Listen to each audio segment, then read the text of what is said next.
नमस्कार साथियों इस वीडियो में हम आपको बताएंगे कि एसडीएम को अवैध कब्जा जमीन संबंधी मामलों में क्या पावर है और एसडीएम कैसे आपके अवैध कब्जा हटवा सकते हैं, कितनी इन्हें पावर होती है वो आपको बताएंगे। ठीक है, तो देखिए आपके घर जमीन संबंधी विवाद जो हैं वो भी आप बिना कोर्ट जाए बिना पैसा खर्च किए हटवा सकते हैं और एसडीएम की पावर के बारे में भी आपको पता चलेगा। साथियों सबसे पहले मैं आपका हूँ एसडीएम यानी कि सब डिविजनल मजिस्ट्रेट, तो इनको मजिस्ट्रेट की पावर भी है इन्हें। ठीक है, और इन्हें ही उपजिला अधिकारी कहते हैं। एसडीओ यानी कि उपजिला अधिकारी जो जमीन संबंधी मामले सुनते हैं वो भी इन्हें कहते हैं। तो इन्हें काफ़ी पावर्स होती हैं। तो चलिए हम बात करेंगे अवैध कब्जा के संबंध में इनकी क्या पावर है, क्या रेस्पॉन्सिबिलिटी है और किस सेक्शन में इन्हें पावर दिया गया है।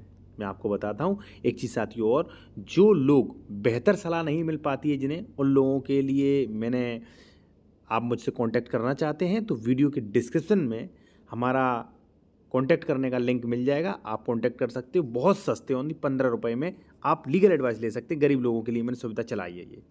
देखिए साथियों, सबसे पहले मैं आपको बता दूं कि ये एसडीएम जो होते हैं मजिस्ट्रेट्स होते हैं, तो मजिस्ट्रेट्स को काफ़ी पावर होती है। देखिए उनके क्षेत्र में कहीं मान लीजिए दंगा हो रहा है, कहीं दो पक्षों में मारपीट हो रही है, या मान लीजिए कहीं भी कोई बीमारी वगैरह है, तो सबके लिए रेस्पॉन्सिबिलिटी होती है उनकी। इसी प्रकार से साथियों आप BNSS 164 देखेंगे तो वहाँ पे एसडीएम को पावर दी गई है, जहाँ पर एसडीएम के अधिकार क्षेत्र में पूरी तहसील में कहीं भी किसी जल सीमा को लेकर, किसी सार्वजनिक जगह को लेकर, किसी निजी संपत्ति को लेकर दो पक्षों में अगर विवाद हो रहा है, अगर उसे ये लग रहा है कि यहाँ पे विवाद हो सकता है, तो उसे पूरी पावर है कि दोनों को नोटिस देके कोर्ट में बुला सकता है और वो देखेगा वास्तविक कब्जा किसका है और उसको कब्जा दिला सकता है और दूसरे पक्ष को खदेड़ देगा बाहर।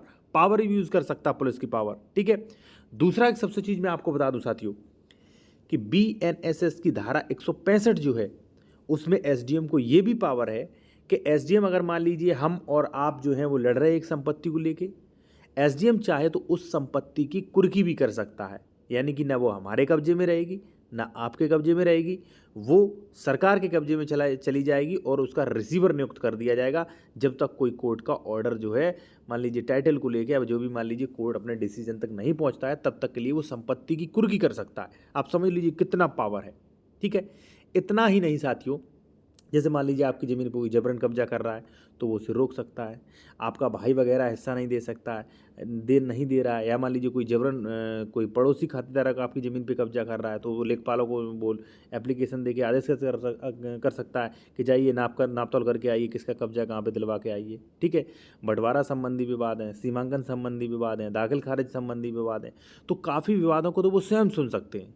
ठीक है, और उनका आदेश दे सकते हैं, यहाँ तक कि तहसीलदार का आदेश भी पलटवा सकते हैं। ठीक है, तो नेक्स्ट वीडियो में जानेंगे आपके तहसीलदार की पावर क्या होती है साथियों। और देखिए अगर आप कोई बेहतर सलाह लेना चाह रहे हैं विशेषज्ञ द्वारा, ठीक है, तो आप मुझसे संपर्क कर सकते हैं। कैसे संपर्क करें, डिस्क्रिप्शन में बाकायदा बताया गया है, लिंक भी दी गई है, आप संपर्क कर सकते हैं कालमी 4 ऐप से। कालमी 4 कैसे यूज़ करते हैं, लिंक क्या है, वो डिस्क्रिप्शन में सब कुछ आपको मिल जाएगा। ठीक है, वीडियो को लाइक करें और इस चैनल को ज्वाइन करके सपोर्ट कर सकते हैं साथियों।